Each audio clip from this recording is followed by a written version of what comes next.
gosh. Good afternoon, everybody. Thanks for that. I'm going to begin with a few statistics about Chester. There are 34,000 people living in Chester, just down the road, about 2 miles from here. 35% of all those folks live under the poverty line. That means for a family of three is living on $22,000 or less. Last year, there were 20 murders in Chester. How many of you live in Swarthmore, the town of Swarthmore? How many of you would live in Swarthmore if there were 3 murders a year in Swarthmore? That's about the ratio. How many students would attend Swarthmore College if there were 1 murder a year on the college campus? It's a shocking thought, isn't it? You wouldn't do it, would you? You'd go someplace else. Here's a number that you might not be aware of. By the time a child who is 3 years old, who is grown up in poverty, by the time that child is 3 years old, he or she will hear 75,000 times, "You are wonderful. You are extraordinary. Good choice. Oh, I love what you did. Let's put this up on the refrigerator and look at it. I have no idea what it is, but it's great." By the time a child who is 3 years old, who has grown up in a well-to-do family, has reached 3 years old, he or she has heard 500,000 times, 500,000 times, "You are terrific. Broccoli, wonderful choice for dinner." That is spectacular. How does beautiful little Miss 75,000 compete with beautiful Miss 500,000? Both beautiful children, but what chance does someone growing up only hearing 75,000 positive utterances have against somebody who's heard 500,000 times, "You are extraordinary"? Almost none. All minorities have to balance what we know and love with what we need to know. The academic term for this is non-oppositional biculturality. I didn't know any of this stuff when I started working in Chester 18 years ago. I had no idea what I was doing. We started out 18 years ago with 7 boys in one elementary school, and this is the part where I wish I could tell you that we were fabulous, like Mr. Holland's Opus, and it was just a terrific, terrific ending. We were terrible, absolutely terrible that first year. We were so bad that when we sang, and I love these boys, I still know these boys now, we were so incapable at the time that we had to fill our concerts with, we would do these school assemblies, and we would sing folk songs, and then I would tell the audience, that we're working on Tai Chi, so we'd sing a song, ching-a-ring-a-ching, ching-chaw, and then I'd say, well, now we're going to show you what Snake Creeps Down looks like, and then we would do this, and we would do this on stage, and we were having a wonderful time, and we fell in love with each other that summer, absolutely fell in love. Now, over the years, we've gotten better. We started out with 7 boys 18 years ago. Now, this summer, we'll have over 140 children in every school district, in every school in Chester. And I audition every second grader every year. I'm right in the process of meeting every second grader in Chester this year. About 1/3 of all of our time preparing music is devoted to classical music, because that's what the culture of power demands. It's also very, very beautiful. So here are some absolutely true stories. About 6 years ago, I'm driving a few children home from Swarthmore, and we're headed back to Chester, and there's a little argument going on in the back of my car. And one of the girls is saying to another girl, "Oh, that's my song." And the other girl says, No, that's my song. No, that's my song. It turns out they were arguing about an Ave Maria setting by Vittoria, a beautiful, beautiful Renaissance motet. But to have 2 beautiful black girls in the back of my seat arguing about who owned the song was terrific, because in that moment, they came one step closer to being able to attend a place like this. And they will need thousands and thousands and thousands of those experiences. 5 years ago, I tried the Hallelujah Chorus, Handel's Hallelujah Chorus, with, there must have been at that time maybe 60 children in the choir. And we were singing, and they dutifully paid attention to me for a little bit, and then one of the girls raised her hands and said, "John, this is boring. All we do is say hallelujah over and over again." And I was so sad that day. So I collected the music, and you can't make children learn or eat what they don't want to eat, so I took it back, and I just filed it away, and then 2 years later, I took it out again, and we passed it out, and we worked on it, for the entire summer program, 5 weeks, and they loved everything about it. They were working hard, and they were singing it all throughout the day. We completely took over the Lang Music Building, the music building on the college campus, and just before we walk on stage to give our end of the summer concert, I tell the kids, say, when you step out on stage and sing the Hallelujah chorus, I promise that this will be the first time that you will get a standing ovation for singing a classical piece of music. So they all got up, and we're singing Hallelujah, Hallelujah, Hallelujah, bam!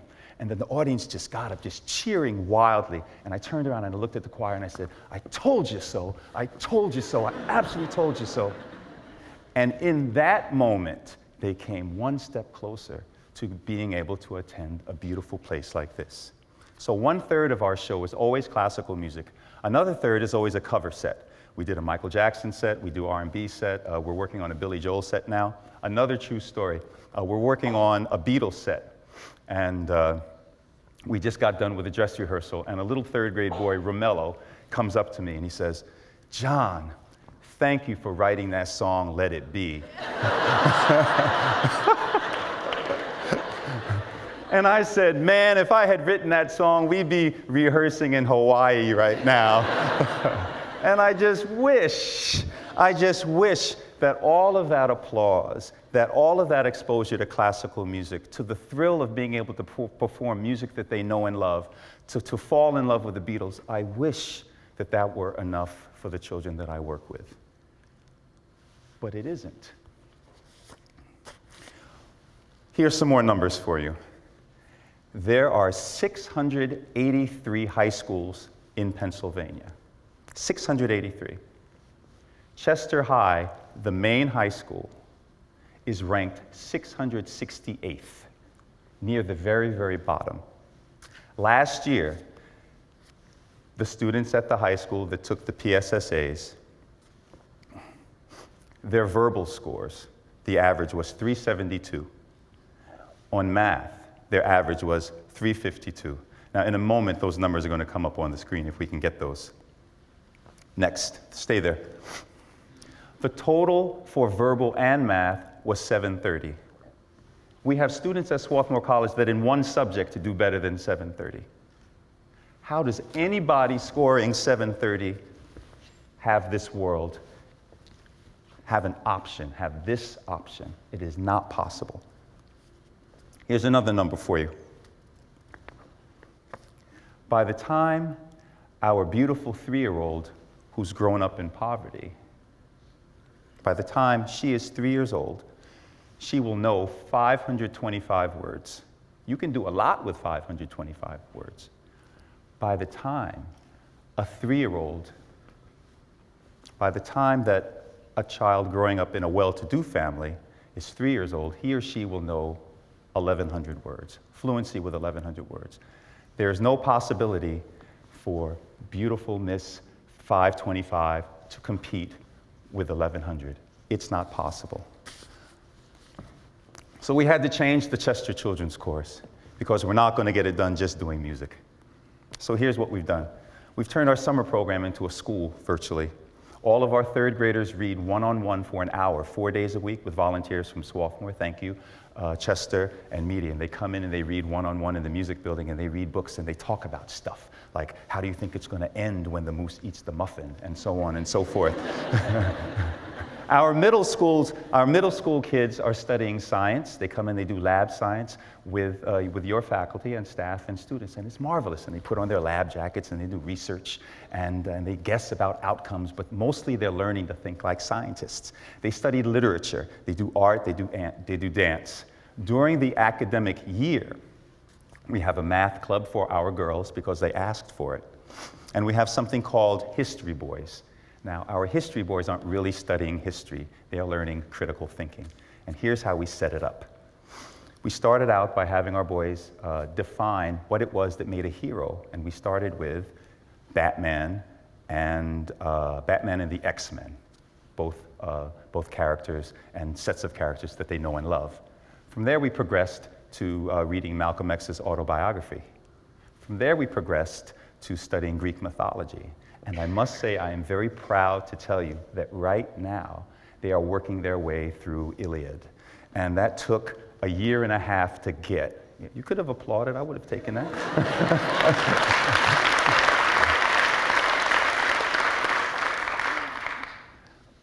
But they're reading the stuff now that you guys are reading. And they're arguing about all the dumb stuff that gods do all the time. But they're thinking deeply about it. But unfortunately, this is not enough. And I wish that it were. I wish that the Chester Children's Chorus and everything that we do were enough for the children of Chester. So in 2008, my friends and I started the Chester Upland School of the Arts. It is a public school with a private partner. We're the private partners. So in years past, in the last 4 years, we've paid for the music teacher, the dance teacher, the art teacher. We paid for computer technology. We put in a Mac lab. We built beautiful, beautiful playgrounds. We even put in the dance studio. We put in smart boards in every classroom. We pay for 6 teaching assistants. We pay for a longer school day because 182 days a year, attending school from 8:45 in the morning till 3:45 in the afternoon is clearly not enough. It hasn't been working for a long time. So our day is longer. We put in all of this great stuff. And I wish I could tell you that we had a great first year, but it was not. It was a very, very mediocre first year. Last year, with the help of 2 principals, our oldest children made 15% gains in math and 20% gains in reading. So we're turning into a good school. And then this past summer, with federal cuts and state cuts, 70% of our staff was furloughed. 70% of the original staff. It took us 3 years to get that good so that our students made those kinds of gains, and then bam, gone. So we're going to be a charter school next year, and I should tell you where we are right now. We've been denied by the district, so we needed to collect 800 signatures so that we could appeal, and I'm proud to say that we collected almost 1,600 signatures that were approved just a few days ago. So now we're going to go to Harrisburg and appeal before the Charter Appeal Board, and we anticipate being a charter school next year. And we will eventually be a pre-K through 12 school, which means that 600 children in Chester will be receiving, eventually, an excellent education. And I wish I could tell you that that were enough. There are 7,000 school-age children in Chester.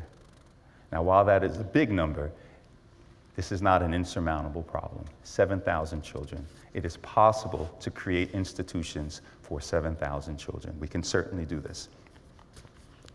So now here comes the hard part of my talk. What has Swarthmore College done? Imagine the following scenario, and I'll keep this on the light side, okay? Imagine the following scenario. The mayor of Chester and the school superintendent come to Swarthmore, and they say, folks, my city's bad, it's dangerous, my kids aren't learning, I need some help. So naturally, the first thing that happens is that Swarthmore College forms a committee. And then they talk and they talk and they write papers, and then eventually a plan is formed. And here's the plan. Mayor, Mr. Superintendent, we've come up with a plan. We're going to send you a few faculty members, one of which is a very good musician, by the way.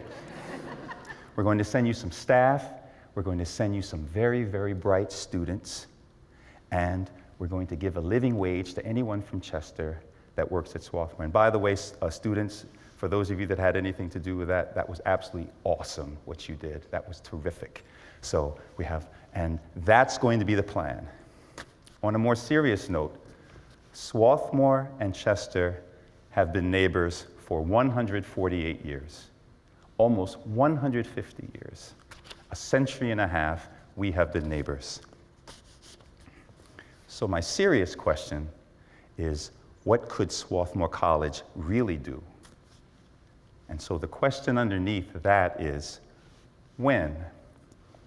When will we love our neighbors as ourselves? So Swaties, I got a question for you.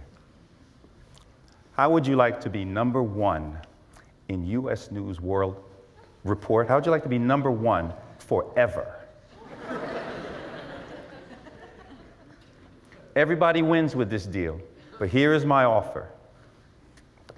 If everybody in this room decided to start 5 schools, new schools in Chester, 5 awesome schools in Chester, you'd have a place where our faculty could teach, could do research. You'd have a place where students could apprentice and then mentor and then teach, and then you would have schools throughout Chester where children could grow up and become so equipped that these beautiful children could repair their own city, and then we wouldn't have to do it anymore. And all it would take is 5 schools. Any 10 adults in this room can help me raise $1 million a year.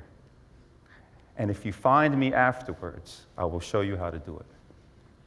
Any 10 adults in this room, any 10 can do this. You can just come up and I will show you, and we can raise $1 million, and that will be enough to turn one charter school into an awesome school. I'm going to close now with a little story, true story. I walk into the computer lab, and on the floor is a rug with multi-patterns, and I sit on one of the patterns, and I'm down here sitting, and a little girl walks in, and I'm sitting on a lightning bolt, and I say to her, "I'm a lightning bolt." And she says, without missing a beat, "And I'm the sun that makes the lightning bolt go away." And so I am asking you all right now, do you have the courage to be the sun that makes the lightning bolt go away? Are we good enough for Chester?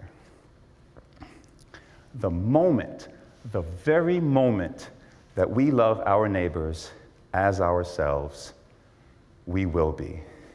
Thank you so much.